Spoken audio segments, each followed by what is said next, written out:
je voudrais vous montrer une application, une fonction sur cette calculatrice qui s'appelle la fonction T, qui nous permet d'obtenir des résultats intéressants pour une variable aléatoire suivant une loi normale. Alors on va imaginer que j'ai interrogé un panel d'individus et que je leur ai demandé leur salaire mensuel et qu'ils m'ont répondu ce que vous voyez dans ce tableau d'effectifs. Je vous laisse une petite seconde pour le comprendre. Ok, ensuite j'ai fait un test du Qui2, d'ajustement du Qui2 sur ce tableau par une loi normale, et j'ai trouvé que, vous pouvez le faire très bien d'ailleurs, hein, j'ai trouvé que ces données peuvent être considérées comme conformes, comme suivant une loi normale de paramètres la moyenne de cette série et son écart type. D'accord ? Donc j'ai trouvé que ces données peuvent être considérées comme suivant une loi normale. D'accord. Maintenant, le but n'est pas que je vous montre le test du Qui2, hein, j'ai d'autres vidéos qui l'expliquent. Je voudrais répondre à la question qui se trouve en bas ici. Quel pourcentage de la population gagne entre 3 000 et 3 500 euros mensuels? Surtout que j'ai pas le 3 500 dans mon modèle ici. Ok. On aurait pu répondre à cette question en faisant des interpolations linéaires, des ajustements linéaires.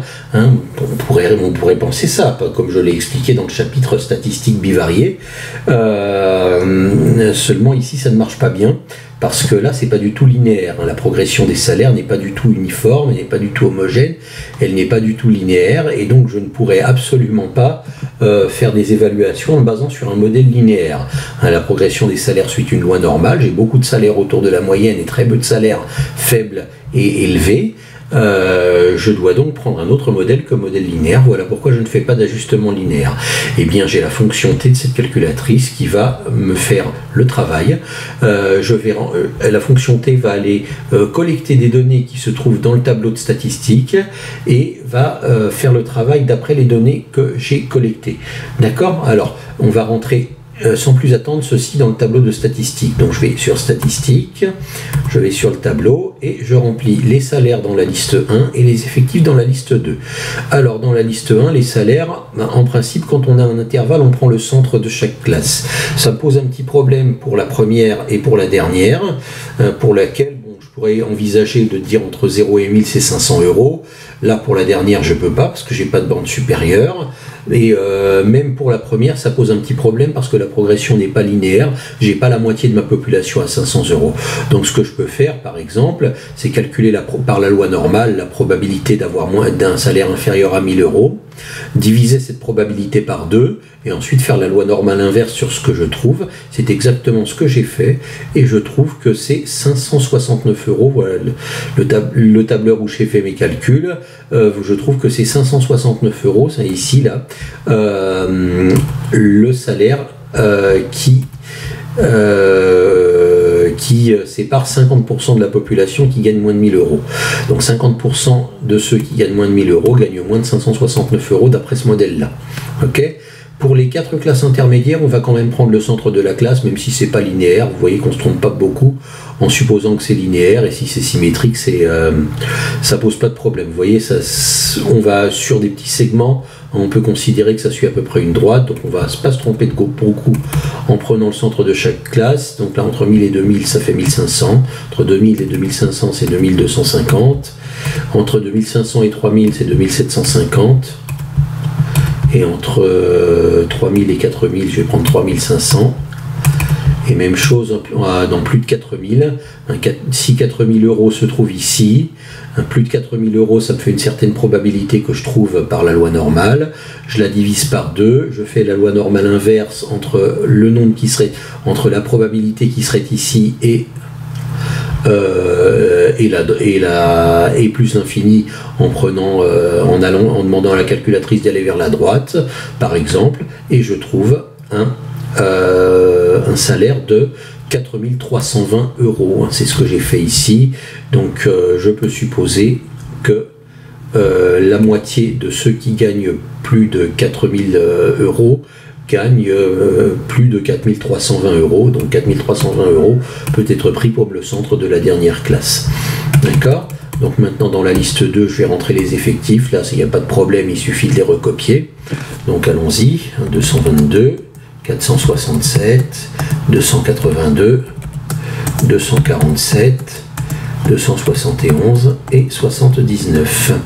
Voilà, entrée. Maintenant, on va faire stat-invar avec tout ça. Donc, calque, il faut aller sur 7 pour vérifier si la calculatrice est bien paramétrée et a bien compris qu'on avait les valeurs en liste 1 et les effectifs en liste 2. Donc, je vais sur 7. Et voilà, effectivement, j'ai les valeurs en liste 1 et j'ai bien les effectifs en liste 2. Si je n'avais pas marqué liste 2 ici, j'aurais appuyé sur liste et j'aurais rentré le numéro de la liste 2. Voilà, donc c'est impeccable. Je peux sortir, exit et demander un var pour avoir les calculs faits. Une fois que j'ai les calculs faits, je peux tout simplement sortir complètement par la touche menu et aller sur le menu de calcul classique, le menu 1. D'accord? Et là, je vais chercher la fonction T qui va me donner la réponse. Enfin, pas tout de suite, il y a une petite manip à faire. Alors, la fonction T se trouve dans le menu probe. Alors, comment on la trouve? C'est un peu compliqué. Il faut aller dans Options ici. Ensuite, il faut appuyer sur cette flèche à droite par F6. Et là, vous avez le menu probe.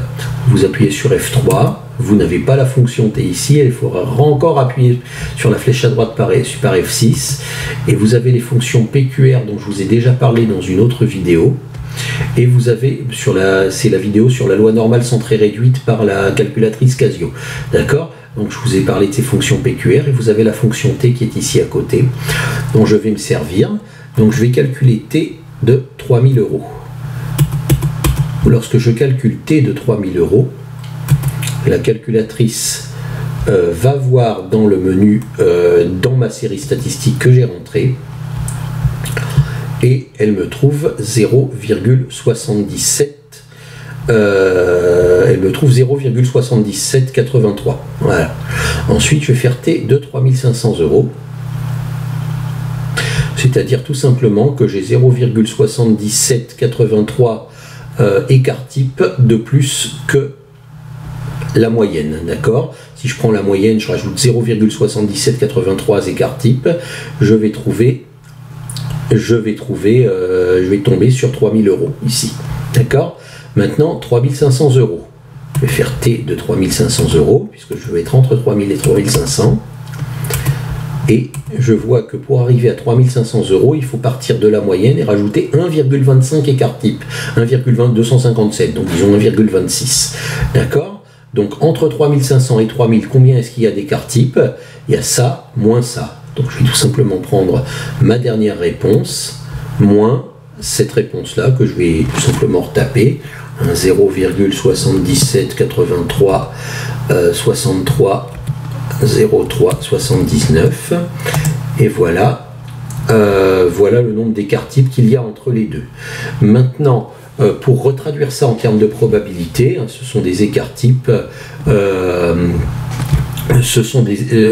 donc les probabilités, ce seront, je peux demander à la fonction P de me retrouver les probabilités à partir des écarts types, d'accord, puisque les écarts types c'est le paramètre centré réduit associé, d'accord. Donc je vais demander à la fonction P de me faire la différence entre 1,257 48 6 65 52 moins la fonction P de 0,7783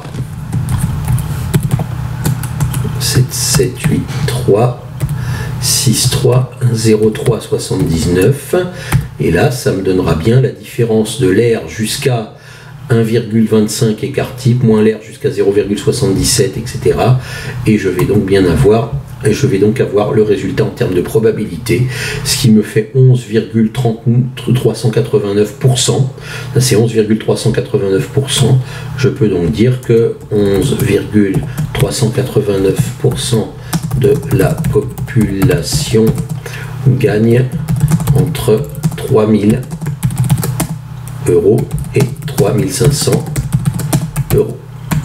Voilà comment fonctionne la fonction T avec cette calculatrice.